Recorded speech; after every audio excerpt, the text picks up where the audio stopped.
ಗಣೇಶ ಮೂರ್ತಿ ವಿಸರ್ಜನೆ ಮೆರವಣಿಗೆ ಮೇಲೆ ಕಲ್ಲು ತೂರಾಟ ನಡೆಸಲಾಗಿದೆ. ಮೆರವಣಿಗೆ ವೇಳೆ ಮುಸ್ಲಿಂ ಯುವಕರಿಂದ ಕಲ್ಲು ತೂರಾಟ ನಡೆಸಲಾಗಿದೆ. ಮಂಡ್ಯ ಜಿಲ್ಲೆಯ ನಾಗಮಂಗಲದಲ್ಲಿ ಉದ್ವಿಗ್ನ ಪರಿಸ್ಥಿತಿ ನಿರ್ಮಾಣವಾಗಿದೆ. ಹಿಂದೂ ಯುವಕರು ಹಾಗೆಯೇ ಪೊಲೀಸರ ಮೇಲೂ ಕೂಡ ಕಲ್ಲೆಸೆತವನ್ನು ಮಾಡಲಾಗಿದೆ. ಲಾಠಿ ಬೀಸಿ ಪರಿಸ್ಥಿತಿಯನ್ನ ನಿಯಂತ್ರಿಸ್ತಾ ಇರುವಂತಹ ಪೊಲೀಸರು ಕಲ್ಲು ತೂರಾಟದಲ್ಲಿ ಓರ್ವ ಪೊಲೀಸ್ ಸಿಬ್ಬಂದಿಗೆ ಗಾಯವಾಗಿದೆ. ಇನ್ನು ಕಿಡಿಗೇಡಿಗಳು ಕಲ್ಲು ಎಸೆಯುವಂತಹ ದೃಶ್ಯ TV9ಗೆ ಲಭ್ಯವಾಗಿದೆ. ನಾವು ದೃಶ್ಯಾವಳಿಯಲ್ಲಿ ಗಮನಿಸ್ತಾ ಇದ್ದೀವಿ. ಮಂಡ್ಯ ಜಿಲ್ಲೆಯ ನಾಗಮಂಗಲದಲ್ಲಿ ಉದ್ವಿಗ್ನ ಪರಿಸ್ಥಿತಿ ನಿರ್ಮಾಣವಾಗಿದೆ. ಗಣೇಶ ವಿಸರ್ಜನೆಯನ್ನ ಮಾಡಲಾಗ್ತಾ ಇತ್ತು, ಗಣೇಶ ಮೂರ್ತಿ ವಿಸರ್ಜನೆಯನ್ನ ನಡೆಸಲಾಗ್ತಾ ಇತ್ತು. ಇದೇ ಸಂದರ್ಭದಲ್ಲಿ ಕಿಡಿಗೇಡಿಗಳು ಕಲ್ಲು ತೂರಾಟವನ್ನ ಮಾಡಿದ್ದಾರೆ. ಇನ್ನೊಂದು ಕಡೆಯಲ್ಲಿ ಸಿಕ್ಕ ವಾಹನಗಳಿಗೆ ಬೆಂಕಿ ಹಚ್ಚುವಂತಹ ಕೆಲಸವನ್ನ ಮಾಡಿದ್ದಾರೆ. ಇದು ಮಂಡ್ಯದ ನಾಗಮಂಗಲದ ದೃಶ್ಯ. ಪೊಲೀಸರು ಅಲ್ಲಿ ಈ ಒಂದು ಪರಿಸ್ಥಿತಿಯನ್ನ ನಿಯಂತ್ರಿಸುವಂತ ಕೆಲಸವನ್ನ ಮಾಡ್ತಾ ಇದ್ದಾರೆ. ಕಿಡಿಗೇಡಿಗಳನ್ನ ವಶಕ್ಕೆ ಪಡೆಯುವಂತ ಕೆಲಸವನ್ನು ಮಾಡ್ತಾ ಇದ್ದಾರೆ. ಇದೇ ಸಂದರ್ಭದಲ್ಲಿ ಪೊಲೀಸ್ ಸಿಬ್ಬಂದಿಗೂ ಕೂಡ ಗಾಯವಾಗಿದೆ. ನಾವು ಮಂಡ್ಯದ ನಾಗಮಂಗಲದಲ್ಲಿ ನೋಡ್ತಾ ಇದ್ದೀವಿ.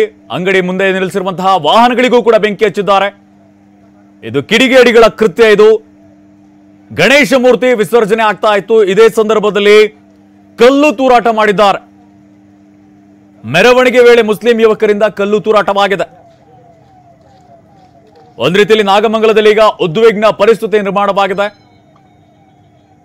ಅಗ್ನಿಶಾಮಕ ದಳ ಸಿಬ್ಬಂದಿಯನ್ನು ಕೂಡ ಅಲ್ಲಿ ದೌಡಾಯಿಸಿದ್ದಾರೆ. ಬೆಂಕಿ ನಂದಿಸುವಂತಹ ಕೆಲಸವನ್ನು ಮಾಡ್ತಾ ಇದ್ದಾರೆ. ಇನ್ನೊಂದು ಕಡೆಯಲ್ಲಿ ಪೊಲೀಸರು ಕೂಡ ಲಾಠಿ ಚಾರ್ಜ್ ಮಾಡಿ ಪರಿಸ್ಥಿತಿಯನ್ನ ನಿಯಂತ್ರಿಸುವಂತಹ ಕೆಲಸವನ್ನು ಮಾಡ್ತಾ ಇದ್ದಾರೆ. ಒಂದ್ ರೀತಿಯಲ್ಲಿ ಗಣೇಶ ಹಬ್ಬ ಆಚರಣೆ ಆಗ್ತಾ ಇತ್ತು. ಸಂಭ್ರಮ ಸಡಗರದಿಂದ ಆಚರಿಸ್ತಾ ಇರುವಂತಹ ಸಂದರ್ಭದಲ್ಲೇನೆ ಕಿಡಿಗೇಡಿಗಳು ಈ ರೀತಿಯಾಗಿ ಕೃತ್ಯವನ್ನ ಎಸಗಿದ್ದಾರೆ. ನಾವು ನೋಡ್ತಾ ಇದ್ದೀವಿ. ಕಲ್ಲು ತೂರಾಟವನ್ನು ಮಾಡ್ತಾ ಇದ್ದಾರೆ. ಅಲ್ಲಿ ಪೊಲೀಸರು ಇದ್ದಾರೆ. ಪೊಲೀಸರ ಮೇಲೂ ಕೂಡ ಕಲ್ಲು ಎಸೆಯುವಂತ ಕೆಲಸವನ್ನ ಕಿಡಿಗೇಡಿಗಳು ಮಾಡ್ತಾ ಇದ್ದಾರೆ. ಕೋಮು ಸೌಹಾರ್ದತೆಯನ್ನ ಹಾಳು ಮಾಡುವಂತಹ ಕೆಲಸವನ್ನು ಮಾಡ್ತಾ ಇದ್ದಾರೆ. ಭಾರತ ದೇಶ ಅಂತ ಹೇಳಿದ್ರೆ ವಿವಿಧತೆ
ನಾವು ದೃಶ್ಯಾವಳಿಯಲ್ಲಿ ಗಮನಿಸ್ತಾ ಇದ್ದೇವೆ. ಈ ಕಿಡಿಗೇಡಿಗಳು ಅಲ್ಲಿ ಲಾಂಗ್ ಕೂಡ ತಗೊಂಡ್ಬಂದಿದ್ದಾರೆ. ಕಿಡಿಗೇಡಿಗಳ ಕೃತ್ಯ ಇದು. ಪೊಲೀಸರು ಅದನ್ನ ವಶಕ್ಕೆ ಪಡೆಯುವಂತಹ ಕೆಲಸವನ್ನ ಮಾಡಿದ್ದಾರೆ.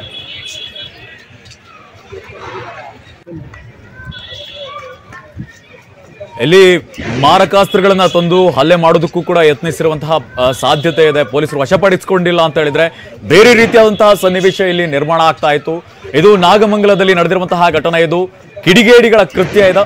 ಪೊಲೀಸರು ಒಂದ್ ರೀತಿಯಲ್ಲಿ ಪರಿಸ್ಥಿತಿಯನ್ನ ನಿಯಂತ್ರಿಸುವಂತಹ ಕೆಲಸವನ್ನು ಮಾಡ್ತಾ ಇದ್ದಾರೆ. ಲಾಠಿ ಚಾರ್ಜ್ ಮಾಡಿದ್ದಾರೆ. ಇನ್ನೊಂದು ಕಡೆಯಲ್ಲಿ ವಶಕ್ಕೆ ಪಡೆಯುವಂತಹ ಕೆಲಸವನ್ನ ಮಾಡ್ತಾ ಇದ್ದಾರೆ.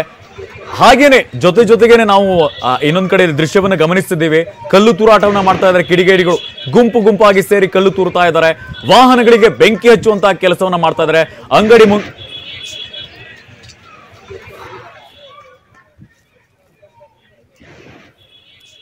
ಇನ್ನು ನಮ್ಮ ಜೊತೆ ಮಾತನಾಡೋದಕ್ಕೆ ಮಂಡ್ಯ ಜಿಲ್ಲೆಯ ಉಸ್ತುವಾರಿ ಸಚಿವರಾಗಿರುವಂತಹ ಚಲುವರಾಯಸ್ವಾಮಿ ಅವರು ದೂರವಾಣಿ ಸಂಪರ್ಕದಲ್ಲಿ ಜಾಯ್ನ್ ಆಗಿದ್ದಾರೆ. ಸರ್ ನಮಸ್ತೆ.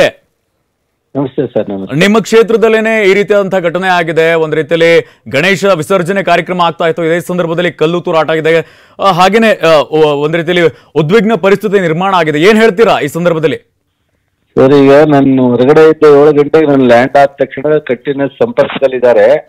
ಫಸ್ಟ್ ನನಗೆ ಪ್ರಿಯಾರಿಟಿ ಕಂಟ್ರೋಲ್ ಆಗ್ಬೇಕು ಅನ್ನೋದು, ಯಾತಕ್ಕಾಯ್ತು ಹೆಂಗಾಯ್ತು ಅವ್ರ ಮೇಲೆ ಏನ್ ಕ್ರಮ, ಅದು ಇಲಾಖೆ ಮತ್ತು ಜಿಲ್ಲಾಡಳಿತ ಎನ್ಕ್ವೈರಿ ಮಾಡಿ ತಗೊಳ್ಳೋದಕ್ಕೆ ಅವಕಾಶ ಇದೆ.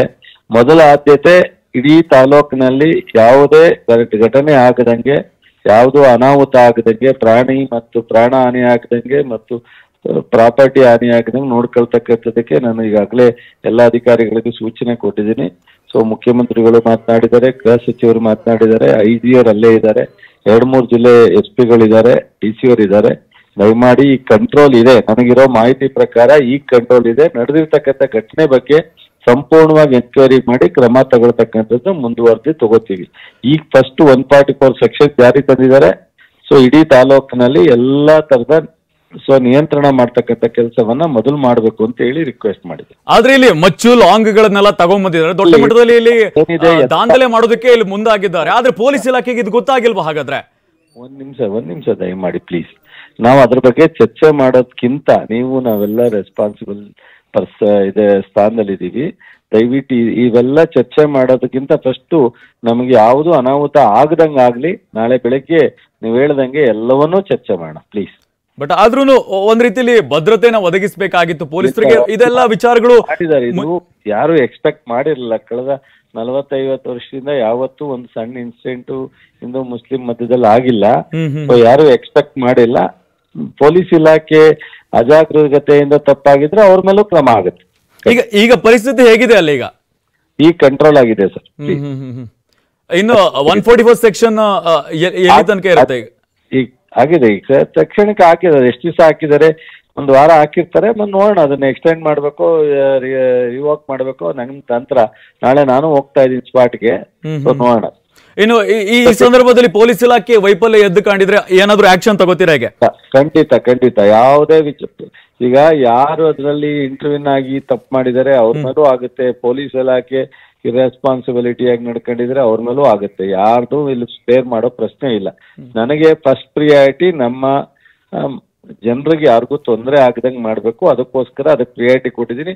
ತಮಗೂ ರಿಕ್ವೆಸ್ಟ್ ಮಾಡ್ತಾ ಇದ್ದೀನಿ, ಇದು ಉದ್ವೇಗತೆ ಹೋಗ್ತಕ್ಕಂತ ರೀತಿನಲ್ಲಿ ನಾನು ಮಾತಾಡೋದು ಬೇಡ, ತಾವು ಸಹ ಮಾತಾಡೋದು ಬೇಡ. ಜನರನ್ನು ಅದರಲ್ಲಿ ಹೆಚ್ಚು ಇದಕ್ಕೆ ಪ್ರೊವೋಕ್ ಮಾಡ್ತಕ್ಕಂಥದ್ದು ಬೇಡ. ಯಾರ ಮಾತನ್ನು ಕೇಳಿ ನೀವು ಒಬ್ಬಿಬ್ರು ಸಣ್ಣ ಪುಟ್ಟ ಇನ್ಸಿಡೆಂಟ್ ನಲ್ಲಿ ಪ್ರೊವೋಕ್ ಮಾಡೋರು ಇದ್ದೇ ಇರ್ತಾರೆ. ಇಂಥದ್ದಲ್ಲಿ ಅಂತದಕ್ಕೆ ಅವಕಾಶ ಕೊಡೋದು ಬೇಡ ಅಂತ ತಮ್ಮ ಮೂಲಕನೂ ವಿನಂತಿ ಮಾಡ್ತೀನಿ. ನಮ್ಗೆ ಸದ್ಯಕ್ಕೆ ಯಾರನ್ನಾರು ವಶಕ್ಕೆ ಪಡೆಯುವಂತ ಕೆಲಸಗಳಾಗಿದೆ ಅಂದ್ರೆ ಅಲ್ಲಿ ಕಿಡಿಗೇಡಿಗಳು ಕೃತ್ಯವನ್ನ ಏನು ಎಸಗಿದ್ದಾರೆ ಮಾಡ್ಬೇಕಲ್ಲ ಗುರುಗಳೇ. Please listen to me. First control ಮಾಡ್ಬೇಕಲ್ಲ. ಫಸ್ಟ್ ಕಂಟ್ರೋಲ್ ಮಾಡಿ ಯಾವ ಇನ್ಸಿಡೆಂಟ್ ಆಗದಂಗ್ ನೋಡ್ಬೇಕಲ್ಲ. ಸೊ ಅರೆಸ್ಟ್ ಮಾಡೋದಕ್ಕೆ ಎಲ್ಲೂ ಹೋಗಲ್ಲ, ಮಾಡ್ಲೇಬೇಕಾಗತ್ತೆ, ಕ್ರಮ ತಗೊಳ್ಳೇಬೇಕಾಗತ್ತೆ. ಫಸ್ಟ್ ಪ್ರಿಯಾರಿಟಿ ಇನ್ನು ಮುಂದುವರೆದು ಏನು ಅನಾಹುತ ಆಗಬಾರ್ದು ಅನ್ನೋದು ನನ್ನ ವಿನಂತಿ. Please. Thank you so much TV9 ಜೊತೆ ಮಾತನಾಡಿದ್ದಕ್ಕೆ. ಇದು ಉಸ್ತುವಾರಿ ಸಚಿವರಾಗಿರುವಂತಹ ಚಲುವರಾಯಸ್ವಾಮಿ ಅವರ ಮಾತು. ಸದ್ಯಕ್ಕೆ ಯಾರನ್ನು ಕೂಡ ವಶಕ್ಕೆ ಪಡೆದಿಲ್ಲ. 144 ಸೆಕ್ಷನ್ ಅನ್ನ ಜಾರಿಗೊಳಿಸಲಾಗಿದೆ. ಪರಿಸ್ಥಿತಿಯನ್ನ ಕಂಟ್ರೋಲ್ಗೆ ತರುವಂತ ನಿಟ್ಟಿನಲ್ಲಿ ಪೊಲೀಸರು ಮುಂದಾಗ್ತಾ ಇದ್ದಾರೆ. ಯಾರೇ ತಪ್ಪು ಮಾಡಿದ್ರು ಕೂಡ ಅವರ ವಿರುದ್ಧ ಕ್ರಮವನ್ನ ಕೈಗೊಳ್ತೀವಿ ಅನ್ನೋ ರೀತಿಯಲ್ಲಿ ಎಚ್ಚರಿಕೆಯನ್ನು ನೀಡಿರುವಂತ. ಇನ್ ಕೇಸ್ ಪೊಲೀಸ್ ಇಲಾಖೆಗೆ ಮಾಹಿತಿ ಇದ್ರೂ ಕೂಡ ಸರಿಯಾದ ರೀತಿಯಂತ ಕ್ರಮವನ್ನ ತೆಗೆದುಕೊಂಡಿಲ್ಲ ಅಂತ ಹೇಳಿದ್ರೆ ಅವರ ಮೇಲೂ ಕೂಡ ಕ್ರಮವನ್ನ ತೆಗೆದುಕೊಳ್ತೀವಿ ಅನ್ನೋ ರೀತಿಯಲ್ಲಿ ಉಸ್ತುವಾರಿ ಸಚಿವರು ಮಾತನಾಡಿರುವಂತದ್ದು. ಇದು ನಾಗಮಂಗಲದಲ್ಲಿ ನಡೆದಿರುವಂತಹ ಘಟನೆ. ವಾಹನಗಳಿಗೆ ಬೆಂಕಿ ಹಚ್ಚುವಂತಹ ಕೆಲಸವನ್ನ ಮಾಡಲಾಗಿದೆ.